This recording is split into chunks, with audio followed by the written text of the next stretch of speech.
e o resto acaba sendo manipulado ou não pensando e seguindo, né, segue a seta, segue quem pode. Hoje tá mais, a gente atinge, vamos lá, esse cara que escolhe a música da dancinha aí, a dancinha e tudo mais, ele consegue chegar muito longe, né? Ele consegue atingir uma galera absurda que está ali mesmo para seguir o padrão e tudo mais, né? Mas também tem também o algoritmo da coisa que fica te alimentando aquelas paradas ali. Isso, eu acho que o grande problema quando a gente fala do algoritmo, tem um documentário que a gente fala muito, né? Capeta. O algoritmo capeta. Tem um documentário que é de duas pesquisadoras que se chama Coded Bias, que elas estudam viéses de algoritmos no mundo inteiro. E aí o que elas analisam? Realmente o algoritmo te alimenta, te recompensa para que você faça X, Y, Z. Tem um outro documentário sobre isso, que é o Dilema das Redes. Mas na China também tem um algoritmo, que é o Social Score, que avalia o comportamento das pessoas. Então, mas o que elas analisam, né? Na China tem esse algoritmo, você inclusive começa a perder crédito, você começa a ter várias punições se você não tiver um score bom comunitário. Mais ou menos isso. Só que olha só o interessante o argumento dela. E ela analisa os algoritmos das redes sociais pelos novos anos. O que acontece no Ocidente? No Ocidente, a gente coloca uma vestimenta de bonzinho nos algoritmos, mas na realidade eles têm uma intenção, um objetivo que é de uma empresa, de uma organização que está te ranqueando também. Que também está te dizendo, ó, esse aqui não pode emprestar dinheiro, esse aqui não pode não sei mais o quê, esse daqui tem alto grau de influência em tal área, esse não. E a gente não sabe, é uma caixa preta. Então, o que ela entrevistando as pessoas da China, pessoas da China falam assim, eu acho ótimo ter esse algoritmo, porque eu sei se eu posso emprestar dinheiro para ele ou não. Eu não conheço essa pessoa, porque quando você pega um Uber ou um Airbnb, você tem um ranking que ajuda a comunidade. Então, o questionamento que eles têm ali é: o algoritmo na China, por mais perverso que ele esteja, porque todo algoritmo reduz a gente, né, em algum grau, pega alguns parâmetros, ele pelo menos está sendo feito em algum grau para ajudar a sociedade. Do lado de cá, cada um tem a sua agenda, os seus algoritmos, e a gente nem sabe como que a gente está sendo. Agora vem a coisa um otimismo de absoluto. Não, eu acho que é dos dois lados. Mas no fundo, na China, o objetivo não é ajudar a sociedade, o objetivo é manter a ordem do ponto de vista de um governo altamente autoritário. Eu concordo com você, mas você concorda que o lado de cá tem uma suavização? É tão porcaria quanto igual. Então, não sei se é igual, porque na China a experiência na China existe uma diferença que é o impacto prático na sua vida como um todo, independentemente de quanto você está conectado, através de algoritmos. Então, por exemplo, o guia digital está na sua carteira, você tem a moeda aqui como se fosse o real digital agora, que pode ser sequestrado da sua carteira em função de comportamentos e que na prática é uma política usada em áreas de conflito para depletar movimentos de protesto contra o governo. Isso assim, é algo notado, conhecido, então não é uma... Não, eu acho que eles usam de maneira perversa, cruel, mas na realidade, do lado de cá, você também tem esse impacto, por exemplo, em função do que o algoritmo determinou, eu posso não conseguir um empréstimo. Em função do que o algoritmo determinou, eu posso não ser bem quisto. Tem uns desses, vários. Então, exatamente. Mas sim, brincadeira da parte, mas é isso aí. Não, mas é isso aí. Você, na realidade, lá, o governo tem um poder maior de aplicar na pessoa. Aqui o poder é menor, né, de aplicação. O poder é menor de aplicação. Mas, na realidade, em termos de mapeamento e de influência na vida, tem aqui, tem lá. Lá, pelo menos, é explícito. Lá o negócio é exatamente escancarado. Aqui deve ser mais escancarado. E é explícito, né? Pelo menos é explícito. Aqui, não. Você fica com essa roupagem de que não está... Então, de qualquer forma, o algoritmo tem viés, de qualquer forma, o algoritmo tem objetivo, de qualquer forma, os dados também têm. Então, de qualquer forma, tem isso. Uma provocaçãozinha, assim, amável. Lógico. Você acha que, mesmo que algoritmos são potencialmente deletérios porque eles têm vieses, ou você acha que existe algo na própria estrutura intelectual dos algoritmos que em si seja deletéria para as pessoas? Então, quando aplicado socialmente. Então, na Você acha que um algoritmo que supostamente não tem viés, você acha que ele continua sendo deletério ou não? Então, sim, pelo seguinte, existem vários níveis de viés. Então, o primeiro viés mais óbvio é dos dados. O algoritmo aprende com dados. Então, nem que ele tenha sido criado com a maior pureza, que eu acho que é impossível. Mas imagina que ele conseguiu ser. E a gente está falando assim, caminhando nessa direção. Imagina que a gente caminha nessa direção. Então, você tem que tirar todos esses viéses que eu vou falar aqui agora. Tá? O primeiro deles é dados. Então, hoje os algoritmos aprendem com dados que estão aí. E os dados estão aí, uma grande maioria tem viés dados. A gente ainda não conseguiu equacionar. Então, já é um problema sério. Já viu, por exemplo, respostas de inteligência artificiais absolutamente racistas. Então, mas é porque ela aprende. O MIT, há alguns anos atrás, pegou um desses chatbots, que vem virgem, não treinar. Tá? Então, o sistema mesmo não treinar. E ele treinou de propósito com diálogos de psicopatas. Tanto que chamam de norma por causa da psicose. Tá? Esse algoritmo, esse chatbot, virou psicopata. E só tinha resposta psicopatas. Então, os dados têm uma influência muito grande nisso. Então, o primeiro viés que a gente tem que garantir é dados. Segundo, o próprio algoritmo, que seria algo que você vai fazer com um objetivo, então tem um algoritmo que tem o objetivo de responder perguntas, outro algoritmo de dirigir, etc. Ele tem um objetivo, e esse objetivo foi determinado por alguém. Então, o alguém que está fazendo, por isso que a gente fala de mulher em tecnologia, a gente fala das diversidades, eu posso ter um objetivo para a humanidade que é muito mais ligado com segurança, enquanto outra pessoa é muito mais para uma inovação, que avança para resolver outro tipo de problema para, conseguir detectar recursos. Então, cada um tem um viés para determinar o objetivo. Então, esse é o segundo viés. Em algum grau, ele tem. O terceiro grau é do programador. O algoritmo, em algum grau, ele é programado. Tem restrições, como que é feita a entrada de dados, etc. O programador, só de ele saber uma linguagem e não saber outra, ele pode colocar limites diferentes para o outro ou pelo próprio modelo mental dele, ok? E o quarto nível de viés é social. As coisas que a sociedade não permite que você dialogue para tirar esses viéses todos. Eu vou dar um exemplo. Eu vou para muito evento fora do Brasil e em 2018 eu estava num evento no Vale do Silício de inteligência artificial. E o assunto daquele ano era moral e ética de inteligência artificial. Começou a ser discutido porque estava começando a ter sistemas mais poderosos. Bom, se não tem moral e ética, não tem futuro da humanidade. E aí, aquela discussão, tinha gente de um monte de empresa diferente, pessoas bem diversas para falar. Uma hora eu levantei a mão e falei assim, pois é, né? Se a gente quer ter discussão de ética, não pode ser que no Vale do Silício, você vem para cá, você tem que viajar de vários lugares. Eu viajei 24 horas. Uma passagem aérea custa $3.000. Aí, hotel lá custa $1.000 a noite. Você tem que ter visto para poder entrar lá e tem que falar inglês. Ou seja, você tem 1 milhão de barreiras para pegar todo mundo e dialogar sobre aquele negócio. Então, como é que a gente faz para tirar os viés? Isso é um viés social. Tá? Você já bloqueou um monte de gente que faz parte, é elite que discute. Então, como é que a gente faz para ouvir as pessoas da África, do Brasil, todas as minorias, todos os tipos de... Cara, é um desafio gigantesco, tá? Hoje, o que muitas das empresas e dos estudiosos e das universidades estão fazendo é tentar achar um caminho para isso por meio de ONGs, instituições que tentam trazer todo mundo para o diálogo. Posso fazer uma pergunta? Muitas vezes penso sobre essa questão. Enfim, eu concordo com todos os pontos que você trouxe no mesmo. Mas tem um negócio que é o que me faz pensar de fato que os algoritmos têm um componente que, do ponto de vista muito lógico, essencialista, é deletério, é potencialmente negativo, que é transversal a qualquer manifestação cultural e é, vamos dizer assim, um paralelo a tudo isso. Que é o seguinte, pensar, por exemplo, numa atribuição de crédito. Como é que eu atribuo crédito? Eu vou lá e olho, por exemplo, o seu histórico de pagamento e a partir do seu histórico de pagamento eu vou determinar o seu crédito. Ou então, se eu não tenho o seu histórico de pagamento, eu olho características suas e atribuo você a um grupo de pessoas que têm características parecidas, cujo histórico de pagamento eu tenho, ou se eu não tenho, eu atribuo através de uma rede infinita, se eu posso até associar com quem de fato tem esse dado.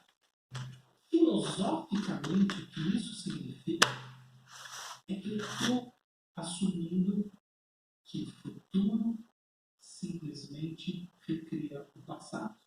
A gente fala que algoritmos são muito modernos, mas o algoritmo é a coisa mais conservadora que tem no mundo, o algoritmo de machine learning. Porque a premissa é a extrapolação do futuro a partir do passado. Então, eu vi como é que você pagou, agora você vai pagar igual. Ou seja, o mundo algoritmizado é meramente um mundo que congela o passado. A grande questão é que os desenhos sociais desejáveis são desenhos sociais que se desviam, ao menos em parte, desse passado. Então, em duas palavras para exploração: exploitation e exploration. Exploitation é muito mais a extrapolação, exploração como extrapolação. E a outra exploração no sentido muito mais aventuresco da coisa.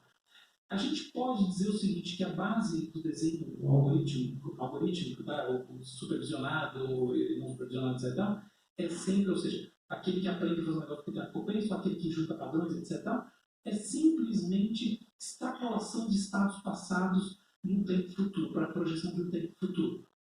Ok. Eu posso vir e falar assim, não, mas beleza, o que eu vou fazer é que eu vou jogar uma dose de exploração aventuresca. Ou seja, de vez em quando ele vai fazer diferente. Todos os algoritmos que a DeepMind cria são assim, tá? Não tem nenhum algoritmo que é cego, e diria que ninguém hoje em dia constrói algoritmos sérios que meramente extrapolam o passado. Então você coloca ele para fazer uma coisa que aparentemente é randômica dentro de um intervalo de randomização pequeno, tá? Ele pode variar um pouco dentro daquilo. Então, de vez em quando tem um cara de 25 anos para o qual eu tinha tudo para não dar o crédito para ele, mas eu dou o crédito para ele, mas eu dou pouquinho, tá? Esse é o intervalo, eu dou muito, mas eu faço isso para que ele aprenda a fazer sessões e encontre no mundo alguma coisa diferente. O problema é que isso ainda continua partindo de uma premissa em que eu tenho um futuro que deve replicar o passado, só que além de tudo agora eu tenho uma certa estocasticidade, vamos dizer assim, eu assumo que existe um acaso. Existe uma aleatoriedade. Mas, gente, o que a gente precisa para um mundo melhor é que o futuro não replique totalmente o saldo do passado, que as políticas algorítmicas elas direcionem a gente para um mundo mais assim, interessante para o ser humano, mais equilibrado, e aí vem as questões todas de como a gente define essas palavras, que são outros 500. Mas eu vejo que essa questão de que o passado é essa base e, portanto, a coisa está congelada, é transversal a tudo. Então, por exemplo, se você vê um vídeo eu quase não uso rede social. Quando eu uso, infelizmente, eu não dou like. Porque eu sei que outro dia eu inventei de ver bonsai, eu gosto muito de bonsai. Meus 3 likes em bonsai, aí no meu Instagram só tinha bonsai e eu desisti de vez. Porque, cara, essa é a premissa de que se você gostou de bonsai ontem, você vai gostar de bonsai. Mas ao contrário, se eu gostei de bonsai ontem, a minha experiência fenomenológica de bonsai está convergindo a um outro elemento que não é bonsai, tudo menos bonsai. E esse é o problema dessa história como um todo. Então, mas eu acho excelente o que você está falando, mas tem um outro componente que é, esses algoritmos ainda são burros, tá? Especialmente os de redes sociais, eles fazem exatamente o que você está falando. Eles de crédito também são. Então, mas imagina, ainda são. Porque eles treinam com dados, o dado é passado. Ainda são. Mas imagina, vamos pensar no limite, que você consiga capturar os dados das pessoas cada vez mais próximo do tempo real e analisar padrões que mudam no tempo real. Isso que você está falando é muito bom, muito certo, tanto que é alta frequência, tanto que todos os algoritmos, eu faço de um grande grupo empresarial que é tipo passagem aérea ou passagem aérea, não vou contar. E é alta frequência total, tá? O que compraram nos últimos minutos conta. Fecha parênteses, eu concordo com você. Tanto que na indústria, você tem peças. Essas peças têm um histórico, né? Só que os sistemas de machine learning ficam tentando entender para aquela peça quando que ela está próxima do desgaste em função do comportamento dela, ou se ela pode durar mais do que aquilo, você consegue aumentar. Sim. A outra questão com relação a isso, que é determinístico, né, para o passado determinar o futuro, imagina que quando eu percebo que você não tinha um comportamento ruim de pagamento, você começa a mudar, ou você tem um comportamento ruim, ao invés de eu negar crédito, eu te dou algum tipo de instrução ou educação, ou que aí você mudaria o comportamento. Pois é. Então, nisso a gente melhoraria a sociedade muito, porque muita gente hoje, por que faz tanto sucesso os perfis de finanças? A gente não tem educação financeira, as pessoas tomam decisões erradas o tempo todo porque elas não sabem. As pessoas são muito boas. Eu então. Mas olha que legal, um sistema que me ajudasse a melhorar as minhas decisões. Isso é o que a gente chama de aprendizagem adaptativa ou educação adaptativa, né? Então, ao invés de você punir a sociedade por aquilo que a gente fez de errado, que muitas vezes não tem a ver com o nosso caráter, tem muito mais a ver com falta de conhecimento, Agência qualquer. isso, ou seja, o que for, seria fundamental para a gente ter uma melhoria. Só que eu acho que ainda a gente está num grau ainda atrás, né? Mas eu acredito que essa seja a tendência. Eu gosto de acreditar no futuro brilhante, tá? No futuro melhor. Eu gosto de pensar que a gente só 10% melhor. eu gostaria que a gente fosse para essa direção, apesar de vários sinais que a gente tem de outras possibilidades que podem acontecer.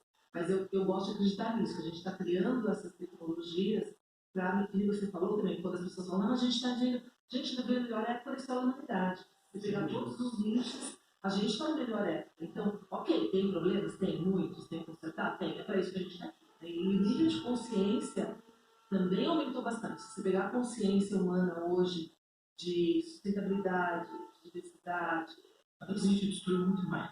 isso, a gente destruiu, agora está na hora da gente começar a fazer. Vamos fazer alguma coisa. A gente vai beber, né? Porque o planeta já se recuperou 300 mil vezes, né? Então a gente vai beber. Então eu gosto de acreditar que a gente. Eu gostei muito do que você falou, assim, achei muito sensível, muito preciso, quando você vincula a ideia de algoritmos, ou o futuro dos algoritmos, ao processo educacional. Eu acho que esse é um negócio mesmo, assim, quando a coisa é hard, toma aqui, seu especial é R$200, para você os juros é esse. Quando a coisa funciona dessa maneira, a informação que chega para a pessoa é muito áspera. É muito você não é nada, e ela reitera o comportamento, ela Reforça, né?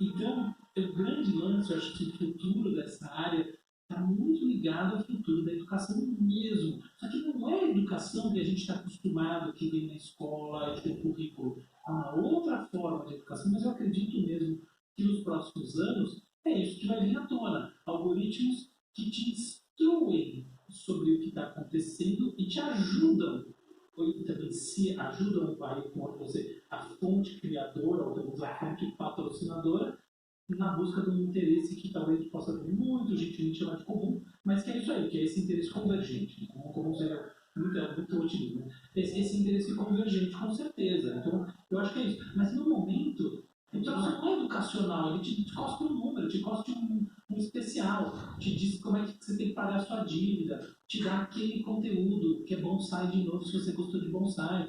Ou seja, é como se isso as pessoas chamam de bolhas, mas bolha eu ainda acho que é um termo ingênuo, porque você muda de bolhas o tempo todo, então não é bem bolha, isso é reiteração múltipla. Múltiplas mini bolinhas, é até pior do que se fosse uma grande bolha. Tem múltiplas idiosincrasias de grupo, de estímulo, que vão te reduzindo a vida amada, você vai ficando vazio. Então acho que é aí que a gente tem que, né, do ponto de vista de política pública, de entendimento de educação e tudo mais, pensar. Existe a necessidade de vincular o algoritmo com a informação que é justificativa e que não é só isso, mas que efetivamente abre uma frente para uma oportunidade diferente. Você, de acordo com a matemática, receberia tanto, mas você, algoritmicamente, está recebendo tanto, porque a perspectiva é essa, agora faça isso, faça aquilo, faça aquilo. Esse eu acho que é um caminho muito mais virtuoso. Nossa, tem um monte de informação nessa vez. Tá. Cara, deixa eu voltar um pouco, deixar esse papo um pouquinho mais burro de novo. Seguinte, hoje as principais ferramentas que a gente estava falando de inteligência artificial que a galera tá correndo atrás, está usando pra cacete. ChatGPT, Midjourney. O Midjourney funciona tipo o ChatGPT? Ele pega a base que o ChatGPT faz eventualmente e cria imagem. O Midjourney é para criar imagem. Então você pode colocar ali entradas textuais, pode ter vindo do ChatGPT ou você entrou com aquilo, para ele trazer. Então ele tem uma base de dados grande também de imagens, onde ele compõe, junta, faz qual que provavelmente fica melhor com o quê, e traz isso esteticamente para Você faz coisas impressionantes ali, cara. Sim, tem gente com 6 dedos e outras distorções. Cara, mas eu já digo, então, de novo, por que ele faz pessoas com 6 dedos? Da mesma forma que ele escreve o nome do meu livro errado. É uma ferramenta criativa, ela não tem... É uma criativa boazinha. Criativo parece assim, eu tive uma grande ideia. Quando as pessoas com o dedo todo torto, esquisito. Você é um hater dessas paradas, não? Pelo contrário, eu sou um verdadeiro amante. Por si mesmo, eu faço a crítica. Não, eu tô lá lendo os papers, sei como é que é, sei a prática, faz parte para você saber umas sacadas boas. A crítica é fundamental para você saber o limite daquilo que você está usando. Para que realmente não, você está ele vai publicar pelo próximo paper. Ele está criando. A crítica dele. Mas aí, ó, tem um monte de artista, lembra, meu doutorado em artes, então o pessoal de artes é do meu povo, né? Quando começou essa história de todo mundo pode usar e criar como artista, os artistas ficaram loucos. Muito do que foi usado para aprendizagem dessas ferramentas é o que outras pessoas criaram. E aí quem disse que eles deram permissão para que seja usado para a criação disso? E ninguém está ligando a mínima. E quando você vê lá na utilização, aquilo que você criou é seu. Então, a mesma coisa com o texto. Se você pegar no Google já há muitos anos, em qualquer buscador, eu posso ter um arquivo na internet, eu coloco uma tag e falo, isso não é para ser indexado no buscador nenhum, e eles respeitam. Ah, é? Tá, opa, e isso não entra na indexação, não é para ser indexado. O que acontece? Isso não existe no ChatGPT, isso não existe no Journey, não existe nenhuma delas. Então, se ele pode pegar tudo e pode ter tudo, ele está avançando na criação de um monte de gente. Qual é o problema disso? Eu até acho, tem até um documentário que é incrível, chama Everything is Remix. A gente não surge do nada a nossa criatividade. A nossa criatividade é baseada num monte de coisa que a gente fez na vida inteira. Só que, como ser humano, nós somos imperfeitos. Quando você fala uma coisa, ele fala uma coisa, eu vejo várias outras coisas que eu estudei, eu vou criar a partir disso. Mas eu sou incapaz de plagiar vocês ali no olho, né, crítico, porque eu não tenho competência para isso. Então, a gente acaba criando em função daquilo que a gente lembra e vai para frente. Uhum. O que acontece com essas máquinas? Elas também criam baseado naquilo que já existe. Só que elas têm uma capacidade fulminante de pegar um volume gigante e ipsis literis elas podem combinar. Então, isso traz um problema que nunca existiu na humanidade. Como é que a gente lida com isso? Isso vai incentivar ou vai piorar a criatividade das pessoas? Quando você pega na parte de arte, é pior ainda, porque ainda na parte de texto tem a questão do direito autoral, etc., mas a arte tem aquela outra dimensão que o cara fez especificamente para causar um sentimento, uma impressão, etc. e tal. E aí, o que os artistas estão fazendo para tentar combater isso? Eles estão pedindo para a ferramenta criar coisas usando coisas que são copyrights como Mickey, dos grandes estúdios. Então, se você gerar, por exemplo, um Mickey perverso, e isso começa a existir, isso é meu, a Disney não vai gostar.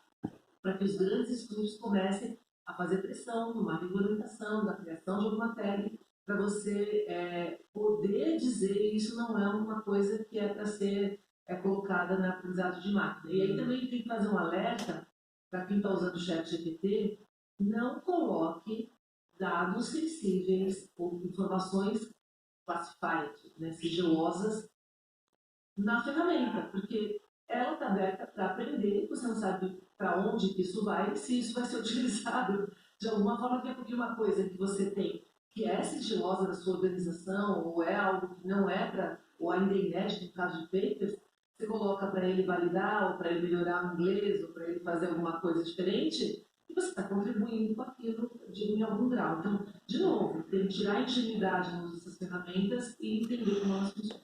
Entendi.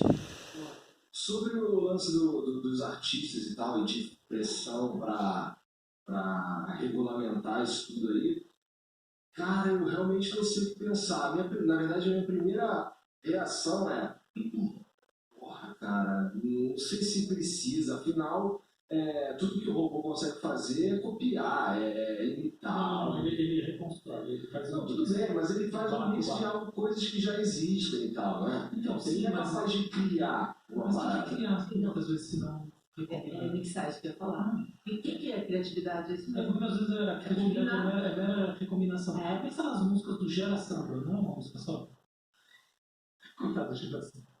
Sei lá, porque o Geração não tem nenhuma música do Geração. Ah, pô, geração Já tem uma música. Geração virou paródia de Tchan, pô. No El Tchan, então, Geração do El Tchan.